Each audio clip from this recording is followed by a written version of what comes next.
Hi everyone, a short but sweet video this week.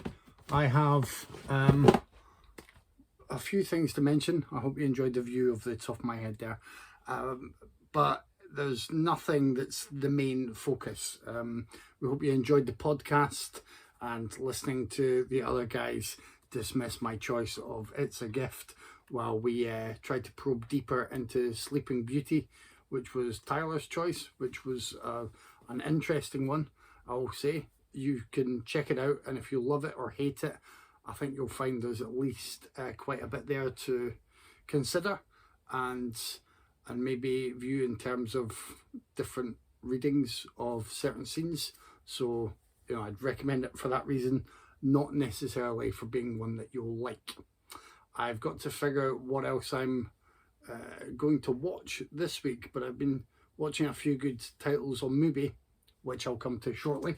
Anyway, thanks to Mark Kane, who mentioned this in the United Nations of Horror group, and I was gifted this by my other half. Very kind of her to do so, and it's written by Sean Hogan and basically makes use of a lot of characters and movie narratives in a way that is written to be comparable to a kind of guide to the British Isles, I think.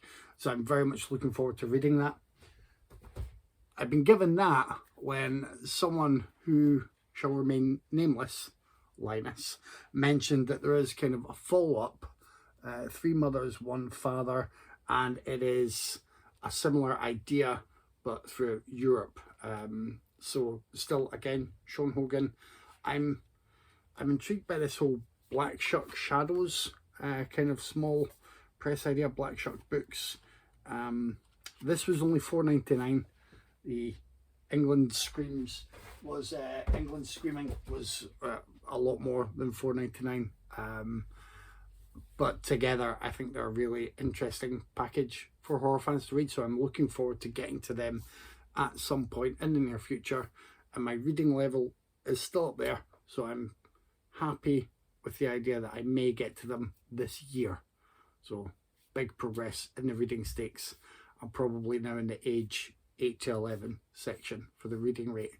So big improvement all around. As for Mubi movies, Craig on the podcast mentioned they'd watched, now it's either I Am a Witch or I Am Not a Witch. And I've forgotten which way it's titled, which is quite bad, possibly, depending on how the film plays out. But anyway, that's on Mubi at the moment. It's highly recommended by Craig. I'm looking forward to getting into myself. There's I think it's still on there, Le Petit Mama. There's a newer Celine Sciamma film that's very good. And I just watched Sister, which was written and directed by Ursula Meyer, and I highly recommend that. It has another great performance by Léa Seydoux. It has Martin Compston, Gillian Anderson in a small role, and I forget the young actor's name, who's basically at the centre of it all. He's really good. He pretty much steals the film with an excellent performance. So if you have Mubi or access to the Mubi streaming system, there's, as always, plenty on there to explore. You also have, at the moment, both versions of Funny Games. I think Michael Haneke's Funny Games. You have Amour. Make sure you're in a slightly upbeat mood when you try and get through that one. And there's Short Term 12, which is on there, which is an excellent little independent film with Brie Larson and quite a few others in there doing good work. It's a great service, Mubi, if you're looking for basically non-mainstream films and more international cinema and some cult entries that are through there. So speaking of cult entries, I also got a load from Indicator this week. 2 seconds. And we're back. One of the main ones being Mad Dog Morgan, infamous, I would say, Dennis Hopper film. I had this on DVD at one point. I'd never really seen it available anywhere else. I picked up a DVD. I've still never watched the film yet. I saw it mentioned, I think this may have been in the Not Quite Hollywood doc. and I'm sure it's going to be an interesting one to watch. I may at some point pick it for the podcast, because at the moment I'm not sure I have any other way to get through the massive backlog of films that I've been buying. La Llorona, which is obviously a film removed from the more modern interpretations of that. That looks very good. And in terms of atmosphere and visuals, the Phantom of the Monastery also looks very good. Last but not least, A Time for Dying. Looks like a kind of standard Bud Burger Western, and that will go with one of my box sets that has quite a few of his films in it. Again, I've yet to see. Also from Arrow this week, To Sleep and to Dream. To Sleep So As to Dream, sorry. That certainly looks interesting. I think I also have the release of Frankenstein, Mary Shelley's Frankenstein, coming very shortly, and it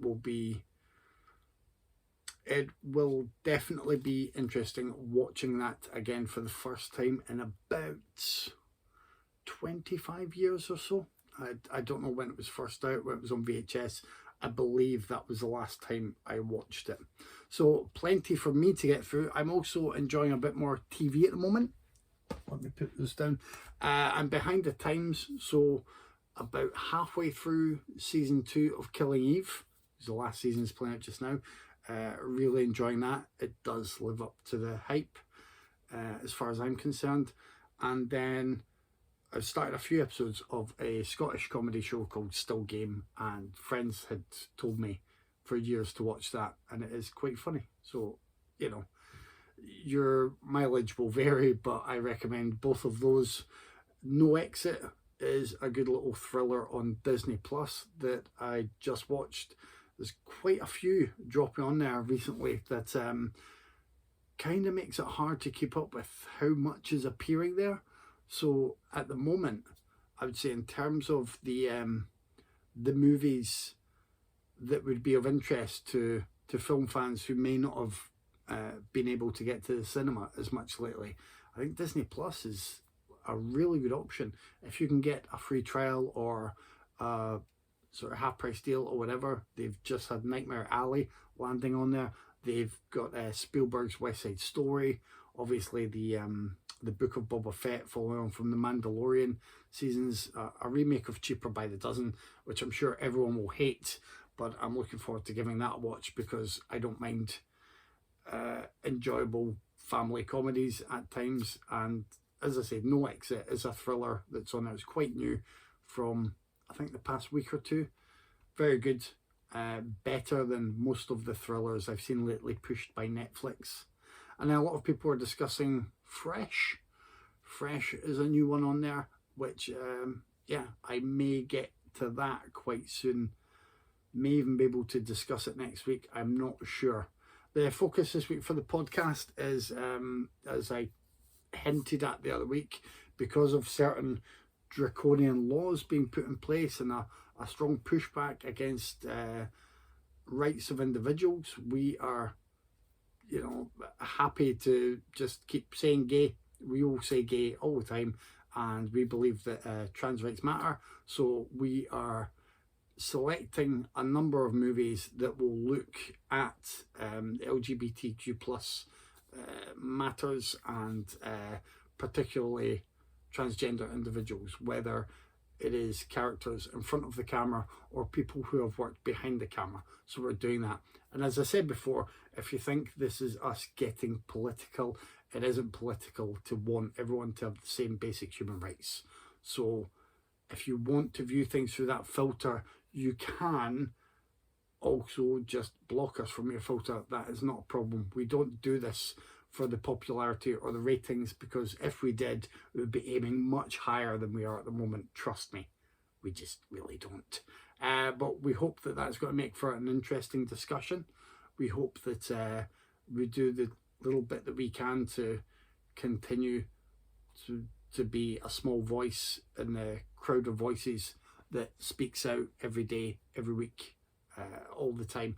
And we just, you know, we hope that if you enjoy the podcast and wherever you are on the spectrum in any part of your life. We hope that you enjoy listening to us, and it will make for a good conversation. Okay, enjoy the rest of your weekend. I'm off to see what I will watch next, and it's probably not going to be one of the things that I've just bought, because my schedule is too busy and my life sucks that way. Hashtag first world problems. See you later.